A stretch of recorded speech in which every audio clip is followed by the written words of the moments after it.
Isn't it cute?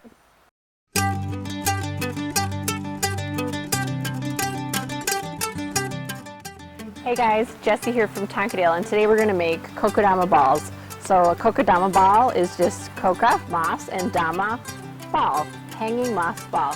When you hang them in a series, it's called a string garden. So you want to choose a plant first that probably grows well under lower light conditions and likes to be rather moist, but really you can Kokedama anything. I'm going to use this spike moss, also known as Selaginella, just because I love the color. Pretty easy to grow, keep evenly moist, and it can tolerate bright indirect light.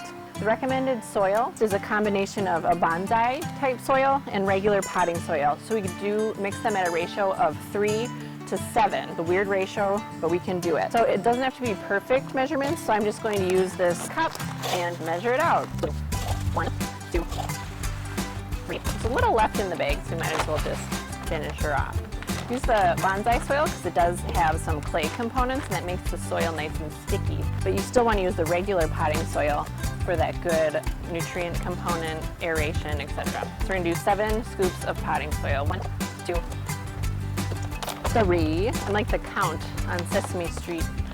4, 5, 6. And we're letting a little extra spill in for good measure because we did use that extra bonsai soil.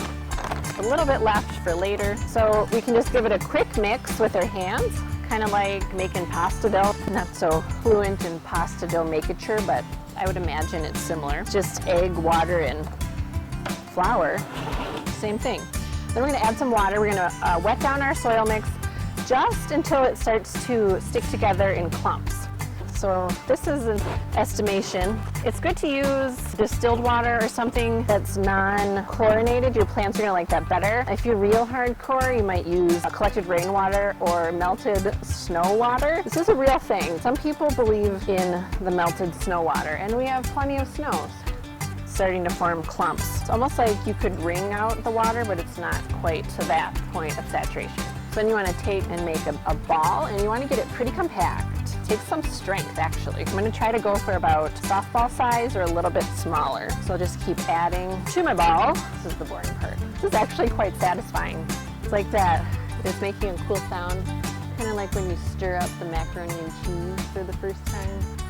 So you want to kind of compare your ball to the size of the plant. Next, we're going to trim a piece of cheesecloth. It really just needs to be big enough so that all 4 corners can reach up to the middle. An estimation is just fine here. Having that at the ready is really nice.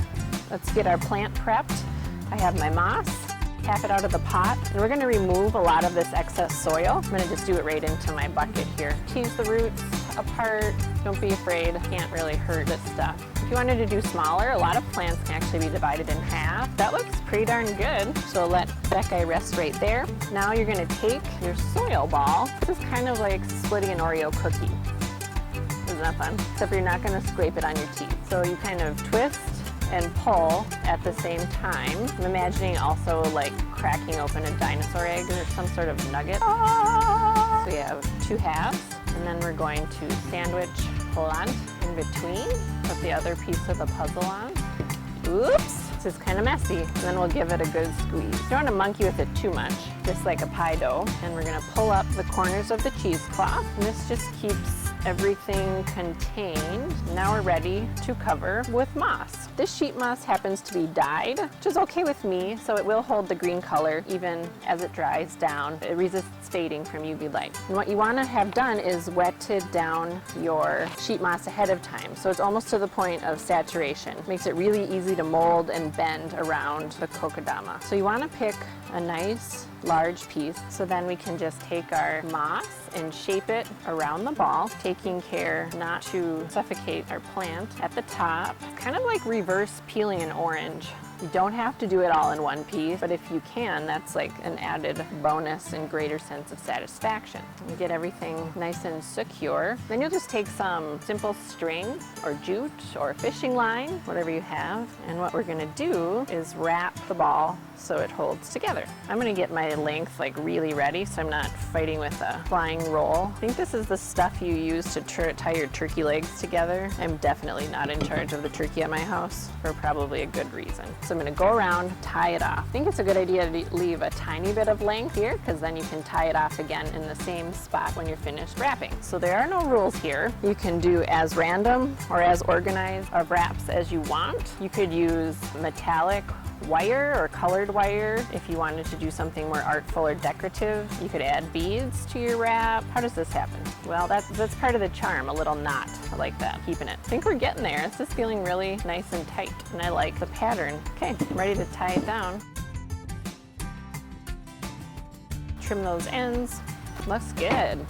You can kind of decide how you want to display the kokedama. You can hang it, and I'll show you how to make a really easy hanger. You can set it. That's pretty cute. It's kind of like, did you guys ever have like a pet rock? To make a quick and easy hanger, we'll just take 2 lengths of string, make a X or a plus sign on the table. Set it down your ball right on the X. Make sure all the lengths are kind of even. It's kind of like wrapping a present. Bring all 4 up to the middle and then tie a little loop. I think you can also work a crochet hook or some sort of knitting needle through the ball and bring the string up and through, which would be really cool. I think this is pretty good. So there you go, kokedama. Isn't it cute? Now where are you gonna go?